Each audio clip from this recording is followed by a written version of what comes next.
Чолпон Бакытаева 25 жылдан бери окуучуларга кыргыз тили жана адабияты сабагынан билим берип келет. Окуу жылы аяктап учурда мурункудан 2 эсе көп эмгек өргүү айлыгын алып кубанып турган чагы. Жакында кызын турмушка узатуу үчүн даярдык көрүп, айлыгына үй эмерегин белек кылууну ниет кылып жатканын айтат.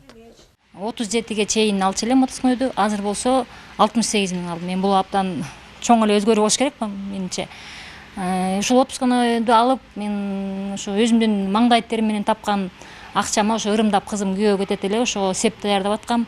Ошол сепке кошумча болсун деп ырымдап ушу эмгек акымдан мягкий мебель алып берейин деп ушу мебель дүкөндөрүн кыдырып жүрөм. Ошо азыр ушул дүкөнгө келип, ошо мебель карап, ошо мебель жактырып заказ берген жатам.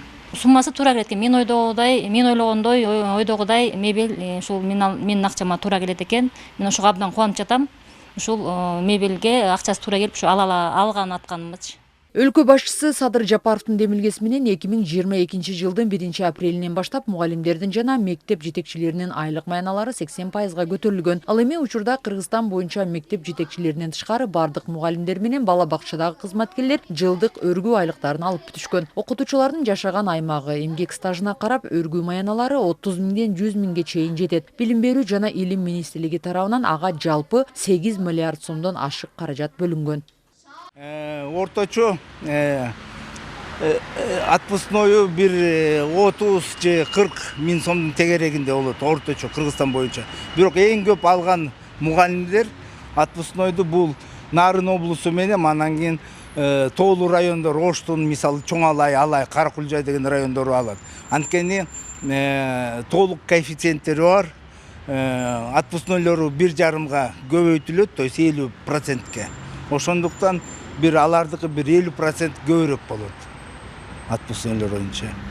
Жалпы Кыргызстан боюнча 72 миң мугалим отпускнойлорун алып бүттү. Бишкек менен кошо. Билим берүү жана илим министри Алмазбек Бейшеналиев билим берүү системасында реформа болоорун жана жаңы окуу жылы жаңылануу менен башталаарын өз сөзүндө белгилеген. Буга кошумча коомчулукта мугалимдердин макамын көтөрүү боюнча дагы мыйзамдар кабыл алынып, окутуучуларга мамлекет тараптан моралдык жана каржылык колдоолор улантылаарын кошумчалаган. Бүт өмүрүбүздү, бүт эмгегибизди, бүт жаныбызды ушу мектепке, элге билим берүү системасына жана окуучуларга арнадык да. Ошону баалап президентибиз биздин айлык акыбызды көбөйткөнүнө биз чоң ыраазычылык билдиребиз. Ошондой эле мынакей кубануу менен айтып келип атышат, биринчи айлык алганда техника алып атабыз, же болбосо бир эңсеп жүргөн бир буюм алдык деп толкундануу менен айтып келишти. Бул бизди өтө кубандырат. Ошондой эле мынакей өзүңүздөргө белгилүү мугалимдердин эмеси кадыр баркы жогорулай баштады. Мугалимдердин эмгек өргүү айлыктары учурда коомчулукта жана социалдык тармактарда да кызуу талкуу болууда. Буга чейин мындай ири суммада айлык алышпагандыктан айрымдары өлкө башчысына ыраазычылык билдиришсе, кээ бирлери билим берүү системасына колдоо болуп жатканына кубанышууда.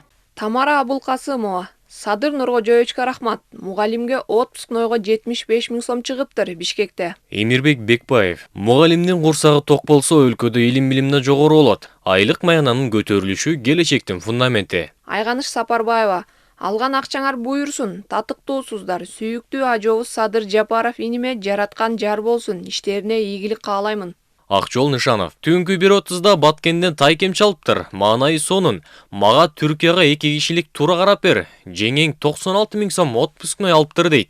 Мугалимдерге жагымдуу белек болду го маяналары. Бүгүнкү күндө мугалимдердин дээрлик 90% эс алууда. Ал эми 9-июль күнү өлкө аймагындагы бардык мектеп жетекчилери эмгек өргүү айлыктарын алышып, дем алышка чыгышат. Сарагүл Потова, Элдар Анарбеков, ЛТР, Бишкек. Работайте, ребята.